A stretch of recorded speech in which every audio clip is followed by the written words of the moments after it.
Very good morning students. आज हम लोग कुषाण काल के दूसरे समूह यानी कनिष्क समूह की सबसे पहला अध्याय कनिष्क प्रथम के बारे में पढ़ेंगे।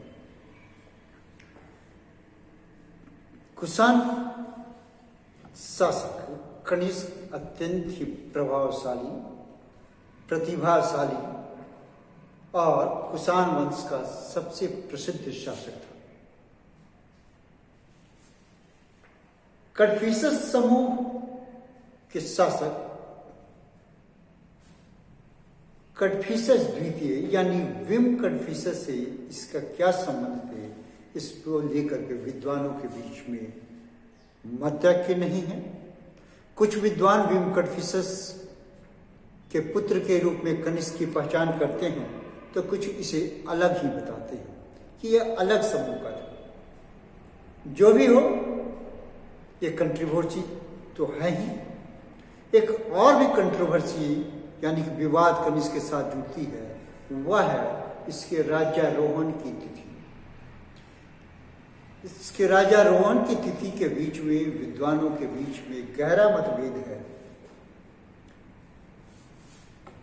यह मतभेद अगर हम देखते हैं कि फ्लिट और कैनेडी जैसे विद्वान इसके राज्यारोहण की तिथि को प्रथम शताब्दी ईस्वी पूर्व में 58 बीसी मानते हैं, जो कि अधिकांश विद्वानों के द्वारा स्वीकार्य नहीं है। दूसरे विद्वान एलन महोदय का मानना है, जिन्होंने सिक्कों पर काफी काम किया कनिष्क के और प्राचीन सिक्कों पर का, उनका मानना है कि द्वितीय शताब्दी ईस्वी में मानी सेकेंड सेंचुरी एडी में रोम के शासक टीटू के सिक्के कनिष्क के सिक्के से काफी साम्यता रखते हैं और एक तरह के सिक्के पाने से उन्होंने इसका तात्पर्य लगाया कि कनिष्क का राज्यारोहण हो न हो द्वितीय शताब्दी ईस्वी में ही हुआ होगा। एग्जैक्ट डेट तो वो भी नहीं बताते। तीसरा है मार्शल और स्टैनफोर्ड। इन दोनों का मानना है कि 125 ईस्वी के आसपास ही यानी तीसरी शताब्दी के पहले इनका कहीं राज्यारोहण हुआ होगा कनिष्क का, और 125 एडी बताते हैं। आरजी भंडारकर कनिष्क की तिथि जो राज्यारोहण की तिथि को 278 ईस्वी मानते हैं, परंतु जो अधिकांश मत है, जो सर्वमान्य मत है, वह आर.डी. बनर्जी, राखलदास बनर्जी और रैप्सन महोदय के पक्ष में जाता है। इनका मानना है कि तक्षशिला के स्तूप के खुदाई के आधार पर, तक्षशिला जहाँ पर कुषाण सेटलमेंट था, कनिष्क का सेटलमेंट था, इसके आधार पर 136 विक्रम एरा विक्रम संवत तिथि निश्चित की जाती है, क्योंकि इसके साथ साथ कुछ अभिलेख भी मिले हैं जो 136 विक्रम एरा को स्पष्ट करते हैं कि यह एक तिथि है जो कुषाण शासक कनिष्क की राज्यारोहण की तिथि है। और अगर हम इसको क्रिश्चियन एरिया में देखते हैं, क्रिश्चियन युग में नापते हैं, गणना करते हैं, तो यह 78 एडी आता है। तो कनिष्क की तिथि जो सर्वमान्य तथ्य है वह 78 एडी माना गया है। कनिष्क एक महान विजेता था। उसके योग्य सेनानायक के तमाम गुण उसमें विद्यमान थे। तो धर्म के क्षेत्र में भी उसने, विशेष रूप से बौद्ध धर्म के क्षेत्र में भी उसने काफी अभिरुचि दिखाई थी। अगर हम कहें कि उसमें चंद्रगुप्त मौर्य की सैन्य योग्यता और अशोक की धार्मिक उत्साह थी, तो कोई अतिशयोक्ति न होगी। कुषाणों के पूर्ववर्ती शासकों की उत्तराधिकारी के रूप में इसने एक विशाल क्षेत्र को प्राप्त किया था। यानी कि कुजूल कड़फिसस और विम कड़फिसस के उत्तराधिकारी के रूप में इसे एक विस्तृत क्षेत्र प्राप्त हुआ था। कुजूल कड़फिसस ने कुषाण राज्य की संगठित किया था, विम कड़फिसस ने उसका विस्तार किया। लेकिन कनिष्क ने कुषाण शासक को संगठित करने के साथ साथ उसका विस्तार किया। यानी कि दोनों के गुण इसमें व्याप्त थे। उसने उत्तर पश्चिम, पूर्व और मध्य भारत यानी कि उज्जैन तक अपना इसने राज्य का विस्तार किया था। अगर इसके अभियानों पर हम नजर डालते हैं तो हम पाते हैं कि उसने पाटलिपुत्र पर अपना अधिकार जमाया था। चीनी स्रोत कहते हैं कि उसने तिब्बत पर अपना अधिकार क्षेत्र भी जमाया था। लेकिन अगर हम उत्तर भारत की बात करें तो उसने साकेत, जिसकी पहचान अयोध्या से होती है, साकेत पर उसने अपना अधिकार जमाया। आगे बढ़ते हुए वह पाटलिपुत्रा, जो आधुनिक पटना है, पाटलिपुत्रा जो कभी मगध की राजधानी हुआ करती थी, उस पर अपना अधिकार जमाया था। लेकिन पाटलिपुत्रा पर अधिकार के बारे में, जो युद्ध के द्वारा जीतने के बारे में स्पष्ट प्रमाण नहीं मिलते हैं। लेकिन हाँ, वाराणसी पर उसने विजय पाया था, जो काशी का क्षेत्र है, वाराणसी, वहां विजय पाया था। लेकिन पाटलिपुत्रा पर अगर उसने अधिकार जमाया था, जो कुछ विद्वानों ने मानना था, तो उसने हरजाने के रूप में वहां के शासक से दो चीज की मांग की। यानी कि युद्ध के हरजाने के रूप में उसने दो ही चीज प्राप्त किया। पहला कैस्केट ऑफ बुद्धा, यानी बुद्ध का भिक्षा पात्र, और दूसरा अश्वघोष। अश्वघोष एक बौद्ध धर्म के प्रकांड विद्वान थे। इन दोनों चीजों को प्राप्त करके वह अत्यंत ही प्रसन्न हुआ और अश्वघोष को अपनी राजधानी पेशावर ले गया। ये पेशावर है, आप देख सकते हैं, ये पेशावर है। और कहाँ पाटलिपुत्र, यहां से वो पेशावर ले गया। और इसी क्रम में हम पाते हैं कि पाटलिपुत्र पर के पहले उसने कई जगह पर अपनी विजय पताका लहराई थी। और वहां पर प्राप्त इसके सिक्कों से हमें पता लगता है। अगर उत्तर प्रदेश में देखते हैं तो ये गाजीपुर, बलिया और गोरखपुर के ये क्षेत्र पर इसके सिक्के पाए गए। आगे बक्सर, वैशाली पटना के उत्तर में, और पाटलिपुत्र, थोड़ा और आगे राजगृह, जो अजातशत्रु बिंबिसार के समय राजधानी थी। आगे बढ़ते सुल्तानगंज और फिर बंगाल।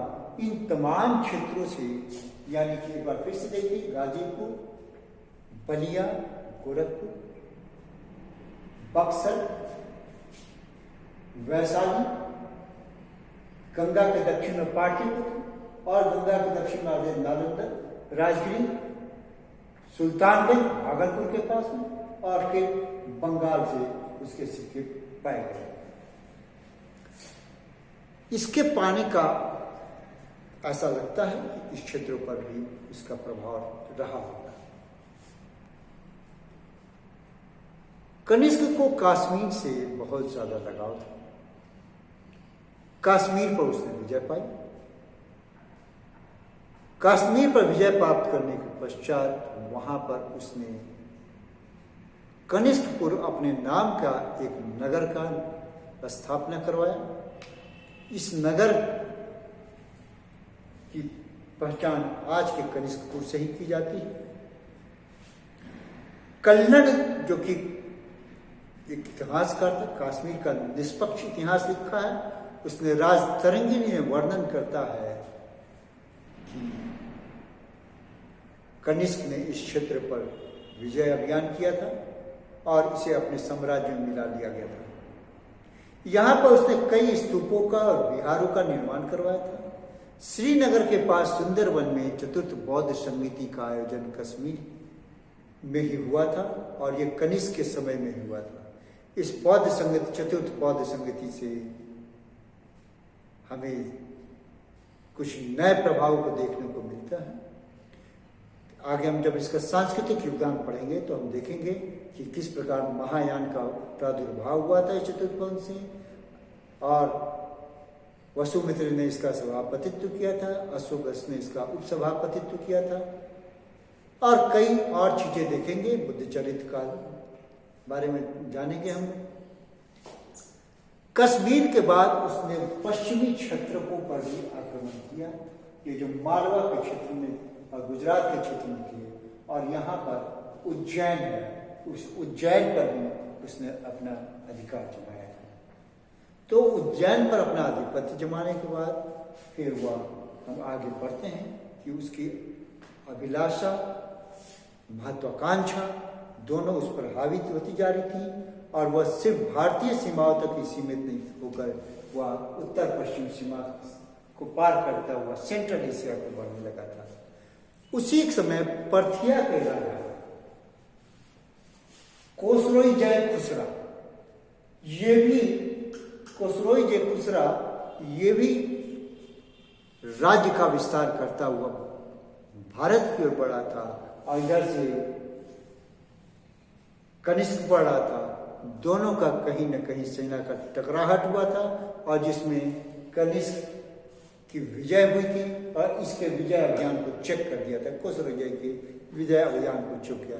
यह पर्थियन शासक था जो ईरान से सटता हुआ क्षेत्र था।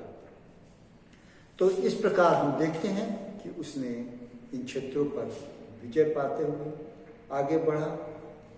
चाइना से साथ संघर्ष के बारे में एक बार हम लोग थोड़ा सा डिटेल में पढ़ते हैं।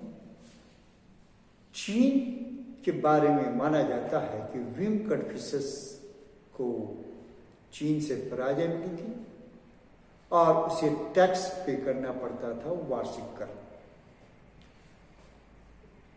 कनिष्क ने इस कर को देना बंद कर दिया और अपनी शक्ति में वृद्धि करने लगा, और वह अपने आप को चीन के बराबर समझने लगा था। उस वक्त चीन में राजा था हो ची। चीन के राजा थे, और उनका एक बहुत ही दमदार सेनापति था पांचाओ। पांचाओ ने एक शक्तिशाली सेना का निर्माण करके कई अभियान किए थे, और राज्य का विस्तार काफी दूर दूर तक था। उसके सेना और चीन के राज्य की शक्ति दोनों की उस वक्त पताका और परचम लहरा रही थी। पांचाल ने काशगर, खोतान, यारकंद इन तमाम क्षेत्रों पर विजय प्राप्त कर चुका था। कनिष्क ने अपने आप को एक शक्तिशाली शासक मानते हुए चीन की बराबरी करने लगा, और पांचाल के पास एक दूत भेजा और यह कहा कि वह चीन की राजकुमारी से विवाह करना चाहता है।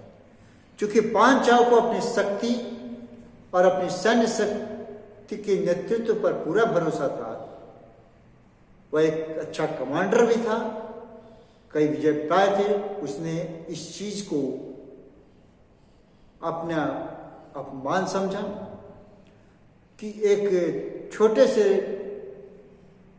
राज्य कुषाण वंश चीन जैसे विशाल शक्ति को चैलेंज कर रहा है, और उसने 70,000 की सेना के साथ में उसने कनिष्क के क्षेत्र पर आक्रमण कर बैठा, जिसमें कनिष्क की प्रारंभ में हार हुई थी। लेकिन कालांतर में कनिष्क ने एक अपनी दृढ़ निश्चय के साथ अपनी सेना को फिर से सुसंगठित करके एक समय की पहचान करते हुए निश्चित अवसर को जानते हुए उसने चीन पर आक्रमण किया और इस बार उसने चीन पर विजय पाई। विद्वानों का मानना है कि शायद पांचाल की उस वक्त मृत्यु हो चुकी थी, इसलिए कनिष्क ने उस पर विजय प्राप्त किया। विजय प्राप्त करने के पश्चात चीन के ऊपर हर्जाना थोपा गया। इससे कनिष्क को दो फायदे हुए। पहला तो उसे टैक्स नहीं देना पड़ा, जो एनुअल पेमेंट करना पड़ता है टैक्स नहीं देना पड़ा। दूसरा, उसकी प्रतिष्ठा जो धूमिल हो गई थी चीन से पराजय से, उस पर उसने फिर से उस पराजय को धो करके अपना प्राण, प्रतिष्ठा, इज्जत सब में बढ़ावा किया। इतना ही नहीं, उन तमाम क्षेत्रों जो उसके सीमा से जुड़ती कासगढ़, खोतान और यारकंद्र, जो रेशम मार्ग की ओर जाता था इस रास्ते से, उस पर विजय प्राप्त किया ताकि उससे वाणिज्य और व्यापार में काफी बढ़ावा हुआ। इन उपलब्धियों के साथ साथ उसने चीन के दो राजकुमारों को अपने दरबार में जमानत के रूप पर रखा, लेकिन उनके साथ बहुत ही उदार व्यवहार रखा। लिबरल बिहेवियर उनके साथ किया, उन्हें पूछे सम्मान के साथ रखा। मौसम के अनुसार गर्म और ठंडे और इन सबको देखते हुए भी उनके आवास भी उसने बदलते रहा और इससे वो काफी प्रभावित रहे। और इससे इनके दो राजकुमारों के रहने से हमें यह प्रमाण मिलता है कि उसने भारत में नाशपाती की खेती प्रारंभ कर, आड़ू के फल को लगाया, तो नाशपाती और आड़ू जैसे दो फल भारत में आए। उन्होंने कई संघाराम का निर्माण करवाया, स्तूपों का निर्माण कराया, यानी बौद्ध धर्म से वो काफी प्रभावित थे और बौद्ध धर्म के प्रचार और प्रसार में लगाया। उसने सिक्कों से, अभिलेखों से पता लगता है कि गंधार प्रदेश उसके क्षेत्र में था। बहावलपुर सिंध, पंजाब के सिंध मुल्तान के क्षेत्र में, बहावलपुर के पास के क्षेत्र में सुई विहार से जो अभिलेख मिले हैं, इससे पता लगता है कि सिंध पर उसका अधिकार था। इसी प्रकार पंजाब में जिब्दा और मणिक्या दो स्थानों से इसके अभिलेख मिले हैं और इससे पता लगता है कि पंजाब पर उसका शासन सुचारू रूप से चल रहा था, यानी पंजाब भी उसके पूर्ण नियंत्रण में था।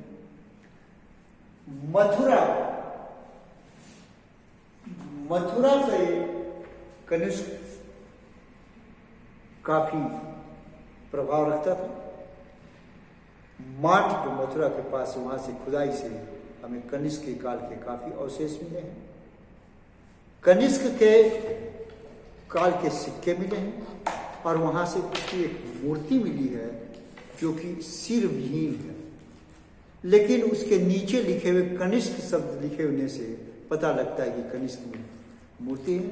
आप ये देख सकते हैं कनिष्क की मूर्ति, और इस निचले हिस्से में यहाँ पर अभिलेख लिखा हुआ है कनिष्क।